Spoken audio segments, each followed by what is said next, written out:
prophets, Nostradamus camouflages his predictions. He writes his prophecies in the 1500s in southern France, when questioning the royals or the Catholic Church is a crime punishable by death. This forces him to be extremely careful in stating his most controversial visions of the future.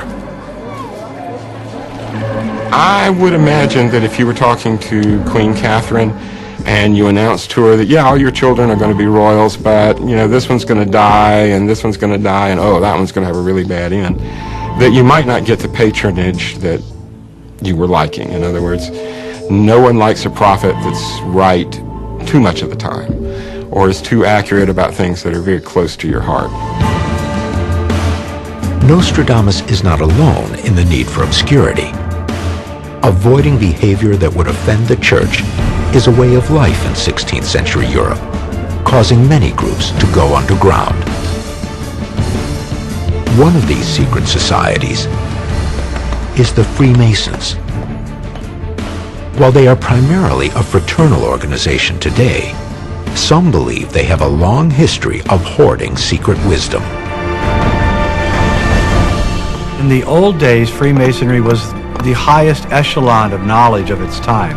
So when you joined the Freemasonry, you got to read their secret libraries and learn the secret knowledge that had been passed down for maybe hundreds of generations we don't know. Some believe Nostradamus himself is associated with the Masons. Right around the corner from his house in Ceylon, there's a church front that shows very clearly the return of Jesus at the end of time, right in the exact position where the sun will be rising in 2012 in the center of the galaxy. And that at least a certain part of this awareness carried over to Nostradamus and influenced his idea of when to look for this great apocalyptic moment. These Masons, who were considered some of the most skilled craftsmen of their time, plied their trade across Europe. They established a reputation as a tightly knit, ambitious group who built great Gothic cathedrals for the Catholic Church. The alchemist Fulcanelli theorizes in his book, titled The Mystery of the Cathedrals, that the Masons also had a hidden purpose.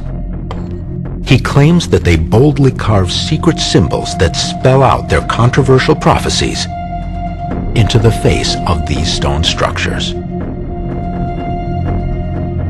You really don't go to the trouble to carve the front of a massive Gothic cathedral unless you have some purpose behind it.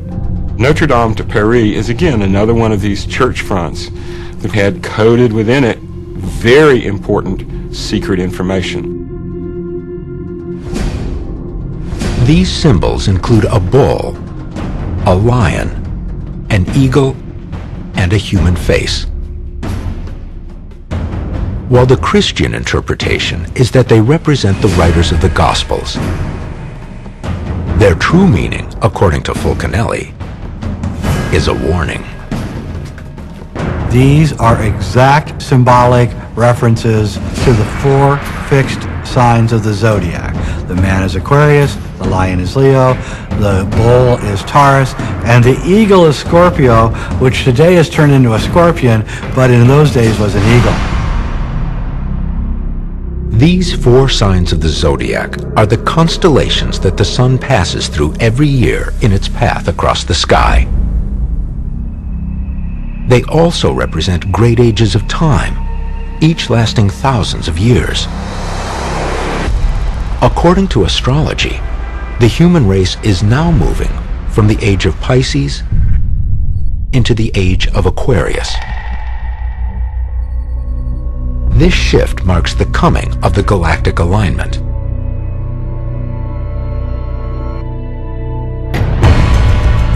The most important thing that they put into the Gothic cathedrals was the secret of the end of time. Again, the same thing that's in the Mayan calendar, the same thing that's in the pyramids. Our ancestors thought it was the most important knowledge that they could pass down to us so that when we enter into this time of crisis, which is where we are right now, we will know what to do.